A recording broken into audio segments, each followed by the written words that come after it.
Okay, good afternoon, everybody. Thank you so much for swinging by. I hope you had a great lunch.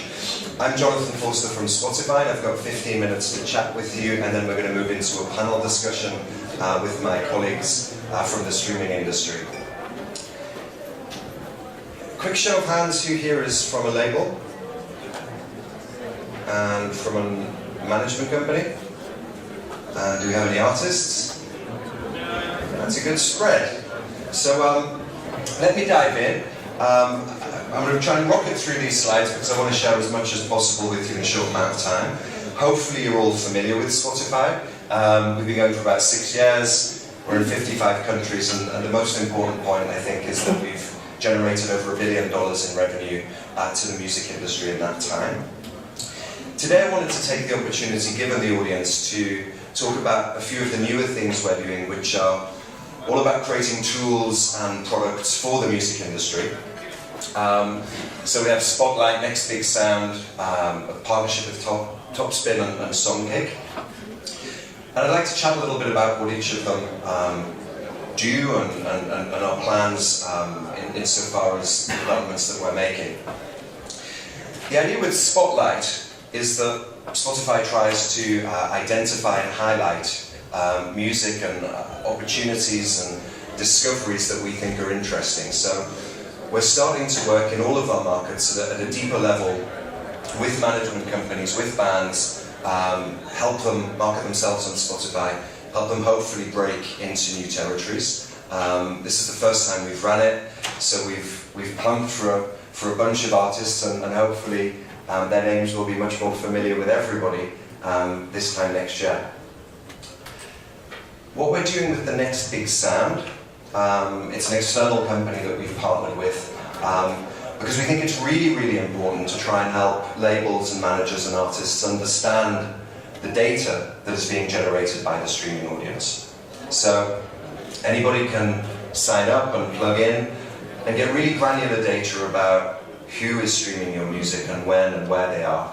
And obviously we think that that'll be a very useful tool when it comes to planning out the rest of your promotional and commercial activities. Promoting concerts with Songcake, again a third-party partnership. What we hope we can do is analyse the music that people are listening to and understand where they are, and set up recommendations of bands and artists that are coming to town, so that you miss that horrible feeling of walking through your hometown and seeing an ad for a band you love that were there 2 weeks ago because you missed them. From an artist perspective, hopefully we can put more bums on seats or have more people dancing in the aisles. And then finally, Topspin, which is a wonderful service. We are very keen to allow people to follow and connect with their artists on Spotify, and once that connection is made, it becomes very simple and easy for you to provide merchandise, additional products that your loyal fans might like to buy. So that could be anything from a t-shirt to a Beastie Boys watch to a mug. I'm really looking forward to seeing just how creative people can get. I also wanted to share some thoughts on best practice. At the end of last year, we did one of the things that I'm probably the proudest of that we've done at Spotify when we released a website called SpotifyArtists.com. Maybe I can ask for another show of hands about those of you who've already been to that website. Fantastic. Now we have what my US colleagues call an opportunity. I would really encourage you to go, because I think one of the things that people have said since the beginning of Spotify is that they'd like us to be more open and explain more about a model which in fairness is quite different from what's happened before. The economics of streaming, the way that royalties are counted, have seemed confusing and probably opaque to many people who are making a business from music. And what we've done on that website is lay out in quite some detail how our business model works, the flow of revenues, the types of revenues that we expect bands of various sizes should be able to make, and so on and so forth. As well as the educational piece, there's a wealth of information designed to help people get started with Spotify. So, one of the challenges if you don't have significant record deal is finding the right distributor who will help you get your music onto Spotify and other platforms. And there are a lot of links to parties who can help you do that. And then there's a wealth of best practice.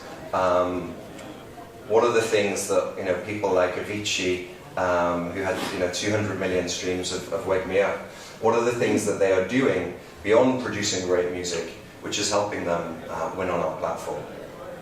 So I thoroughly encourage you to go and check that website out, and I'd be personally hurt and sad if I came back next year and asked the same question and didn't see a forest of fans. In terms of a few things that we do advise people to do, get on Spotify and create an artist profile.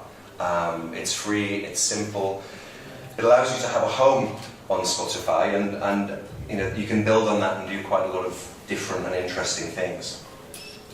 Hopefully it goes without saying that if your music is online, which is super, then it should be on Spotify. Breaks my heart when I see new stuff being released or shared in areas that can't be monetized before it makes it to streaming services. Check out back catalogue, check out our guide to delivering music so that you get the metadata right, and that people who are searching for genre or label will be able to find it easily. Verify your artist profile. If you reach out to us and our team figure out that you are you, you're going to tick next to your name, and it means that you can start communicating directly with followers.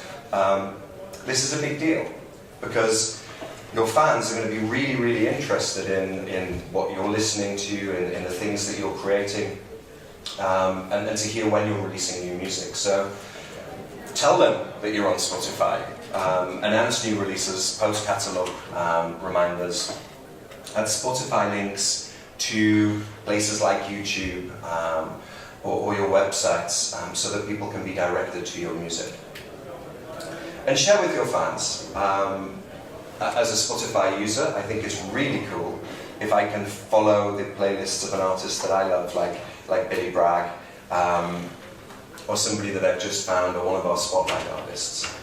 I think anything that you can do to have a direct relationship with your fans is certainly rewarding for them, and I'm pretty sure it would be rewarding as an artist too.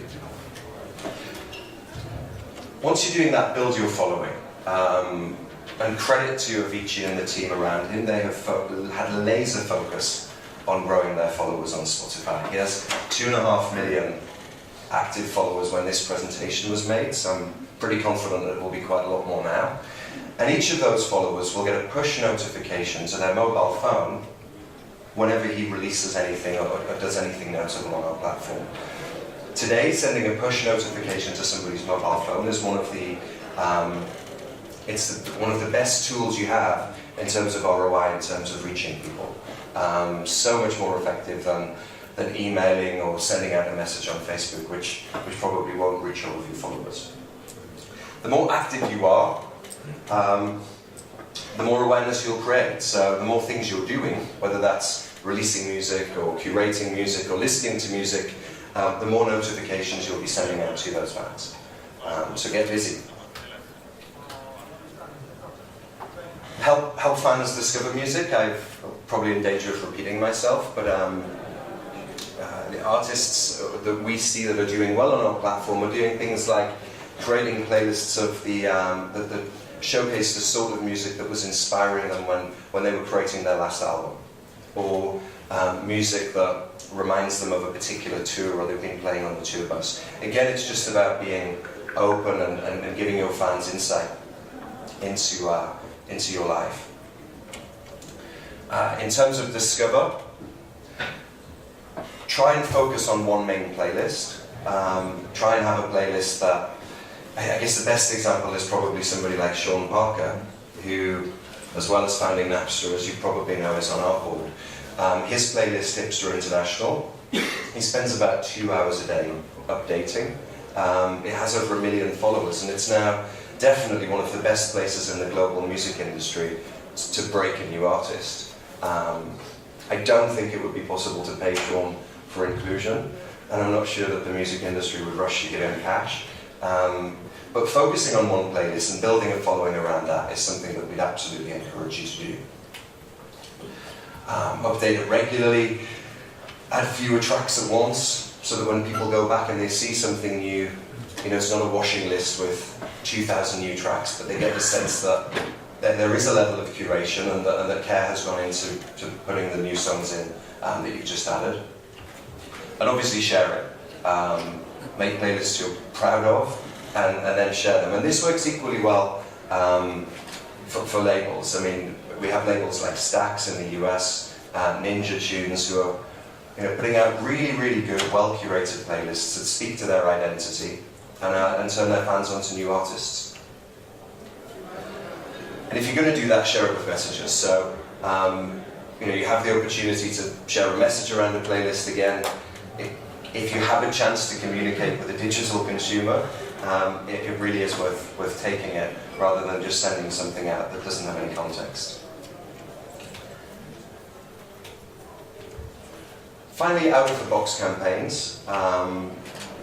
This isn't something that we can scale with everybody, but we love to speak with both labels and artists about ideas they have to market themselves on Spotify, be it for new releases or catalogue. We did some great stuff with Warner in Finland through the last year, where they had recently digitized a huge amount of very old, culturally important Finnish material, not the sort of stuff that the typical Spotify is traditionally listening to. And we did some great campaigns based around articles that were being written in the press, playlists that were being created on Spotify. This Norwegian band did a really neat campaign where they basically created a social campaign looking for a singer to perform on their latest release, and saw great viral effects, a lot of buzz, and it was very playful and enjoyable. I'm so sorry. Is that me playing music? Well, I'm not going to complain about it. Thank you very much.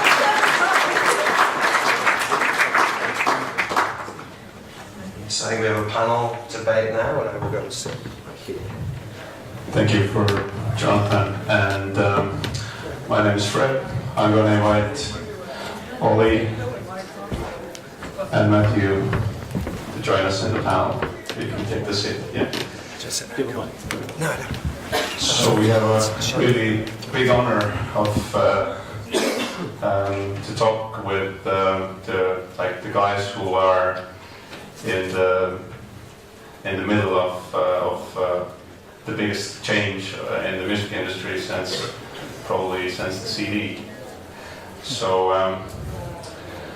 let's start with maybe two other guys, Olly and Mathieu. Can you just comment on Jonathan's presentation and maybe add some unique aspects to your service compared to Spotify, so we get a whole picture of the landscape? I mean, I thought it was rubbish. No, I'm joking. I mean, I think it's a wonderful thing. I mean, obviously, all of us are sort of united in building this new user experience, which is around making music consumers valuable again. I think we were all kind of pulled apart by free and piracy. And I think what Spotify have done, kind of leading the field in streaming, has been enormously important. We're very excited to be part. We're all very different businesses, but we have the same kind of end goal. I think in terms of the features that you're outlining there, similar to features we have, we all do slightly different things. But I think we're all fighting that same battle, which is like, can we make music consumers valuable again? Yeah, exactly. Because the media usually love to compare the different music streaming services and talk about the war between the different actors. But if we put it back in the context, when you know that only 1% of the music users around the world are subscribers on music streaming services, actually we're building a market together. We're not competitors. Our competitors are definitely pirates, are definitely YouTube users, are legal downloading CD buyers, this is where the people are, and this is these people that we have to convert. We don't have to convert the people using Spotify to go to Deezer or to go to Rdio. This is not the point. So yeah, I think it's very interesting to do something together. And knew that would happen. I think there are, I mean, from our perspective, there are two things that we really care about. One is getting all of the users to use a streaming service. There are 300 million people playing Angry Birds, and that's 10 times more than are using Spotify, more or less. And we have the Rolling Stones, and I think that's possibly more meaningful. So we're working really hard on that side, and artists and labels and managers can help by telling their users about streaming services. The second side is there's a huge gap between the artists and labels and managers that are really good at using our platforms and are actually pushing us to do new things, and those that are just starting or haven't started yet. And we want to narrow that gap. We think that everybody has to be good at understanding how to communicate with their fans on streaming platforms. YouTube is one of the big competitors probably for all of you, as Mathieu mentioned. How do you comment their strategy of sort of launching the service and like for example here locally almost all of the music that is put on YouTube and played there, it doesn't make any money at all. So they just launched the service and are sort of legalizing it in small markets later. You guys have used the other strategy, which is probably a lot harder to gain attraction from the users. So how do you comment on the changes there? Like, do you see that YouTube now, as you all are launching also video streaming, will lose some momentum? Do you want to have a pop at Google first, or should I? You go first, I'll go second. I think that for Spotify, it's always been front and center, absolutely critical that we won't do anything until we have the licenses. We respect the licenses, they're hard to get, it slows us down, but it's critical. I don't think you can stop the explosion of the demand for content on the internet, and it doesn't surprise me that fans rush to upload things to YouTube, and I probably applaud their attempt to try and license themselves more.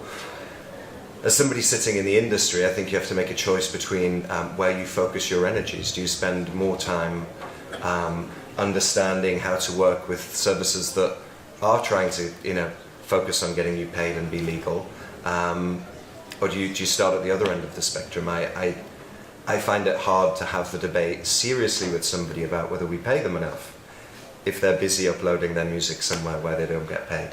SoundCloud. Yeah, you can say that. Yeah. Didn't quite pick you up.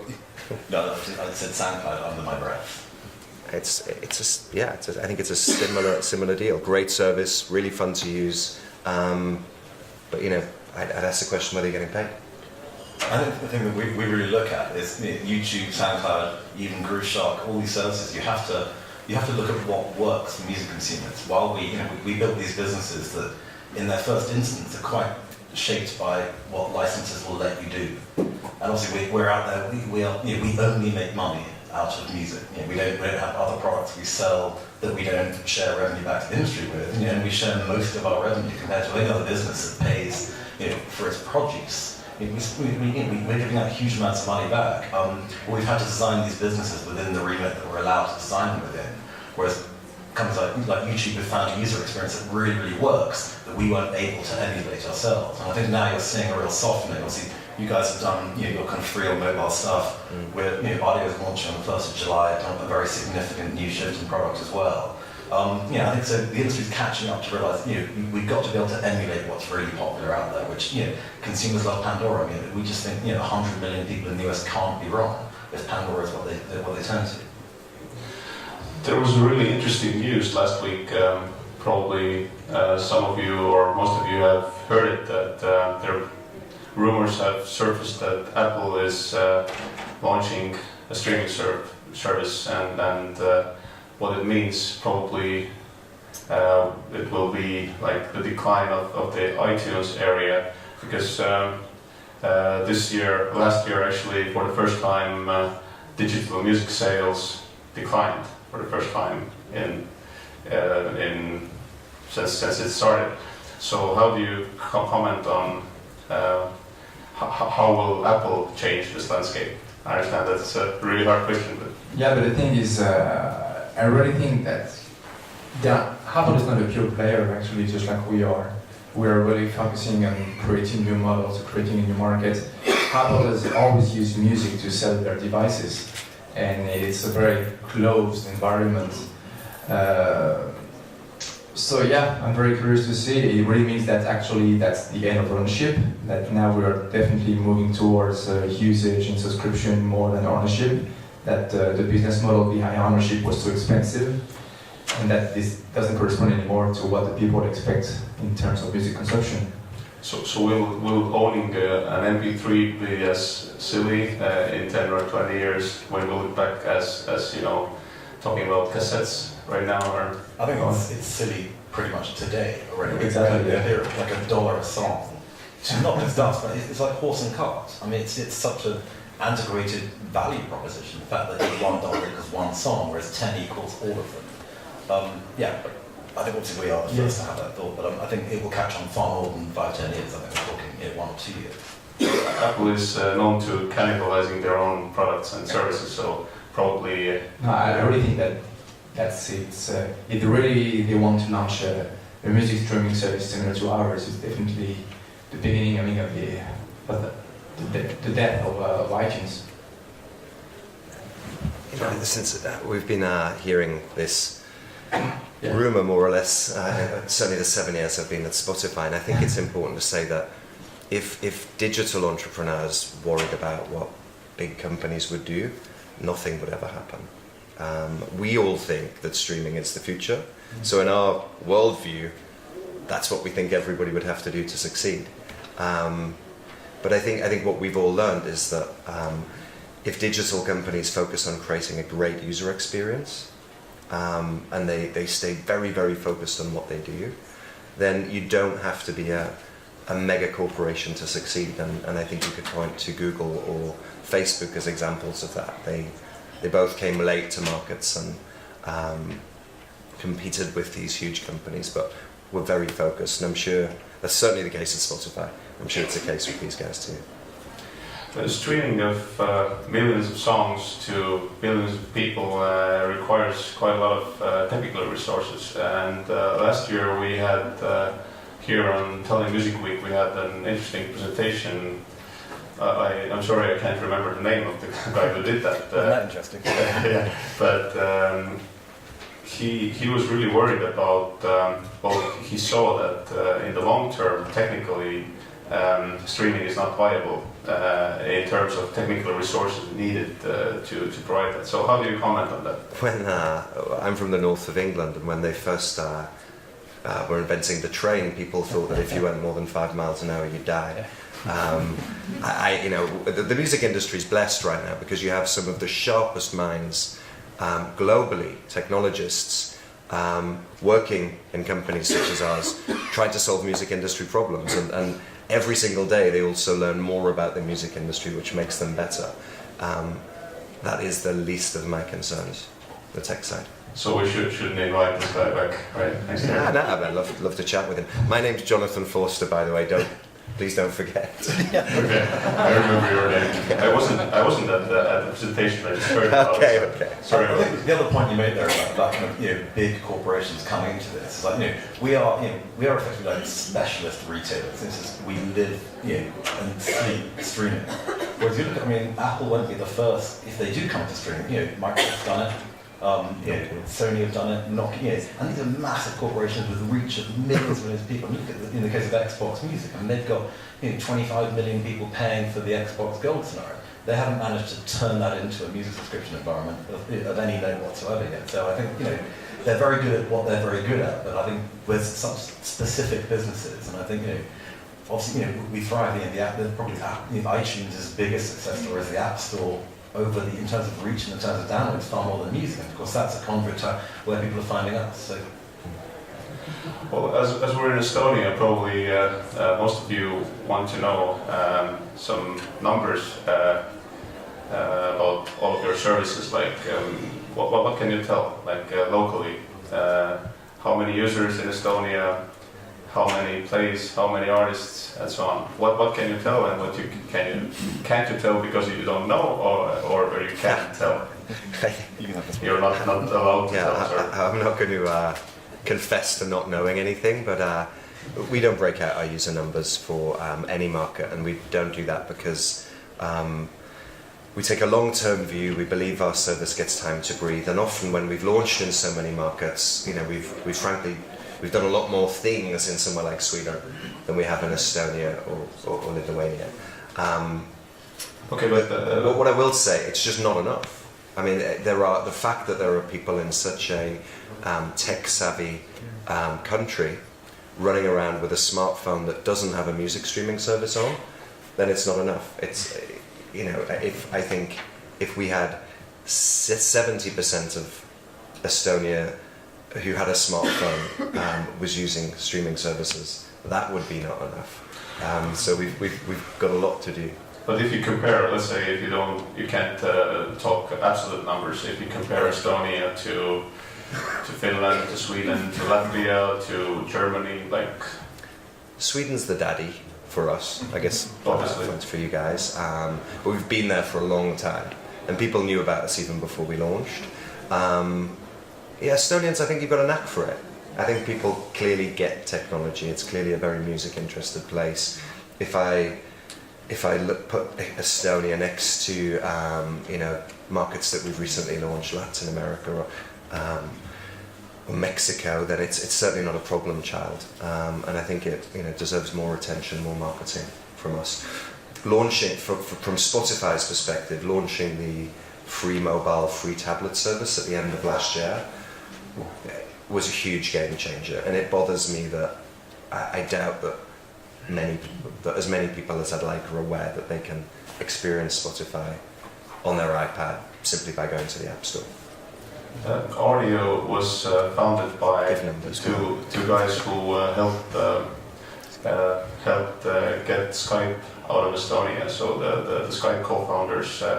How important is Estonia on your map?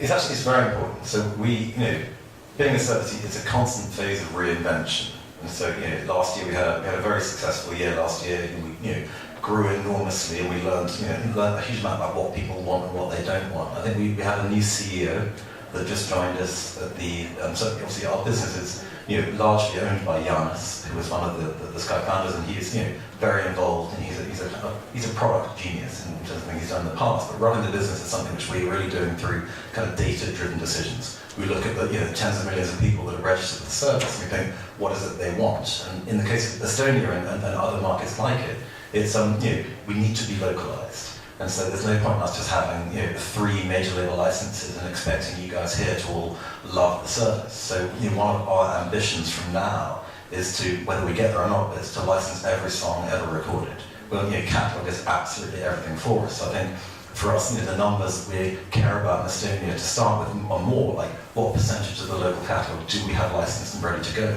Because until we have that, we haven't really got a product that will thrive in the local market. Yeah, because that's definitely the biggest challenge I think here in the region, in the Baltic region, is to have a digital aggregator that will be able to have all the local content that we're going to be able to distribute on our platforms. And such platform and such distributors don't exist so far in the region, and this is the big challenge for all of us. Good chance for a segue there. As none of the guys shared any numbers, let's do an unofficial market research. So let's raise hands, everybody who has been using Deezer, for example. Okay, let's raise hands, everybody who's been using Rdio. Okay, and let's raise hands, everybody who's been using Spotify. Okay. Can you raise your hands if you kept your hand up all 3 times? Cool. I had to. Okay, so we get a little feel of what's popular here. Okay, just a little more about numbers. Sorry about Same that. question again. How many? So we didn't get any user numbers, but we got some indication here. Of course, here people are involved in music, and most of them are musicians, so we probably won't get the scientific response about the whole market. But numbers in terms of like that's what is probably most interesting for the musicians and then the record producers.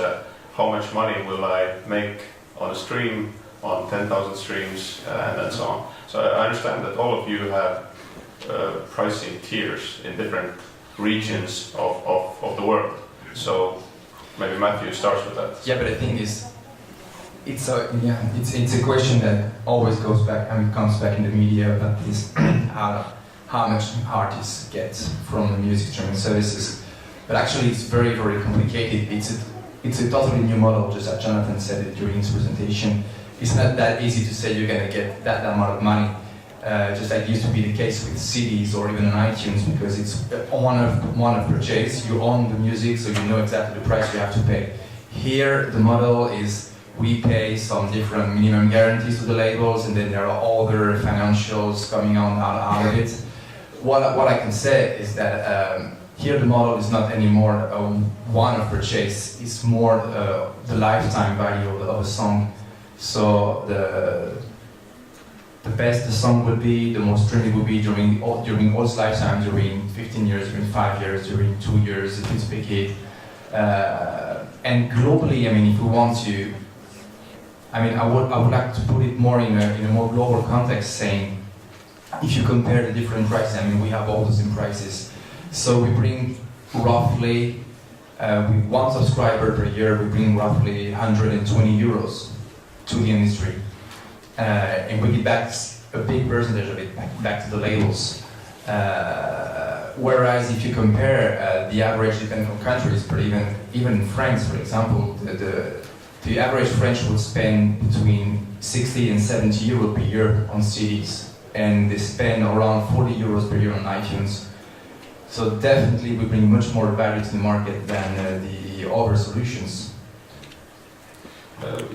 Maybe you can comment on the different, or do you want to add on that? Yeah, just the site will do a much better job of explaining it with diagrams than I will. A model that is, we take the advertising revenue or the subscription revenue and we divide it according to how many plays you're getting. But the trick for all of us here is when you get to the 1 in 3 or even more people in a country that are using Spotify like we do in Sweden, these numbers are really adding up. When artists are being smart about using things like Songkick and Topspin, those numbers are really adding up. And, you know, back to the Angry Birds point, I mean, that's a 10x opportunity. You know, I think that I don't think there's anybody playing Angry Birds that doesn't like music. So the numbers in a bigger market, they do add up. We've paid $1 billion out to the music industry, so that's gone. You know, Avicii's got his chunk, and there's unsigned artists in Sweden who've quit their jobs and are living off what we pay them. But I'd hate us to base our expectations on what we're seeing today, because we've really just started.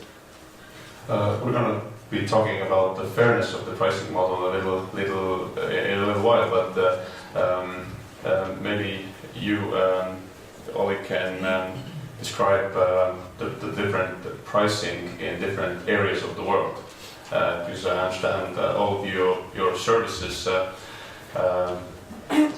earn the artist different amounts of money based on where it's played. For example, Sweden, if let's say my song is played in Sweden compared to if it's played in China or Romania or Estonia, it's always different depending on, first of all, how many subscribers you have, how much ad revenue you get, but still the minimum is also different. So yeah, because it's related to the revenue per inhabitants in the country, and this is part of the contract that we have with the labels. So this is how actually afterwards we can set the prices in different countries. So as the average income in Sweden is much higher than the average income in Romania, it's of course the prices can be the same in all the countries. Okay, but will you be sort of